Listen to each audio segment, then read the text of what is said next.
to the United States now, where Congress has held its first hearing on UFOs for half a century. It's part of a government effort to be more transparent about unexplained military sightings in the sky, which America has deemed a potential national security threat.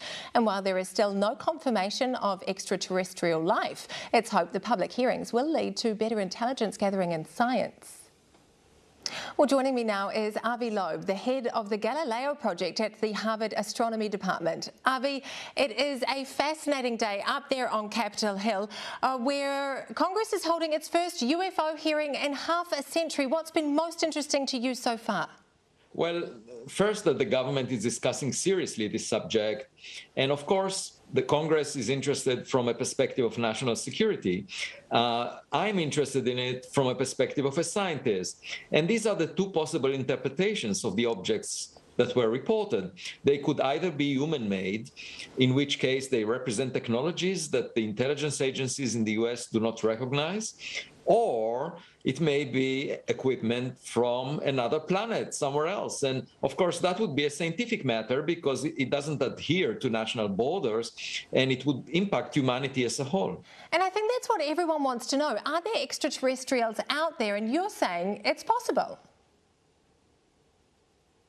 It is possible, and we should be guided by evidence, not by prejudice. It's not a philosophical question. We just need high-resolution imaging, or we need to get our hands on material from these objects. And we can do both, in principle, using the tools of science.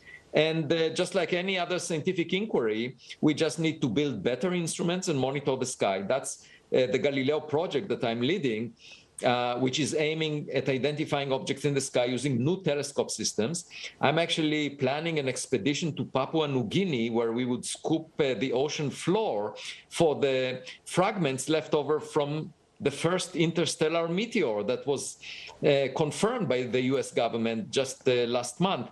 And so altogether, we can either put our hands on material from objects that came from outside the solar system or study them in more detail and just check if they have a label on them, made on exoplanet Y. But that's what's so exciting, isn't it? For the first time, the Defense Department is putting this information out there because it has been shrouded in secrecy. Yeah, that is very significant. I think it's simply the accumulation of data that the government cannot ignore. Now, there are other adults in the room, and they are in academia. They still ridicule the subject, push back, and that's not part of the mainstream. I think that should change, because if the government is curious about the nature of these unusual objects, it has data that we haven't seen. Most of it is classified, the best quality data. And the public is so excited about it. Scientists cannot just ignore this question. And it's of great importance for the future of humanity if we find out that there is a smarter kid on our cosmic block. Yes, well, UFOs have been stigmatized and ridiculed for so long, which hasn't really encouraged that sort of proper scientific investigation, has it? Yeah, it may well be a mixed bag in the sense that many of the objects might be human-made or natural. But my point is, even if one is of extraterrestrial technological origin, that could change the future of humanity. So we really need to make sure that we understand each and every object, and we can do that by collecting the highest quality data possible. As of now, the data was anecdotal. Some military personnel saw things that they don't fully understand.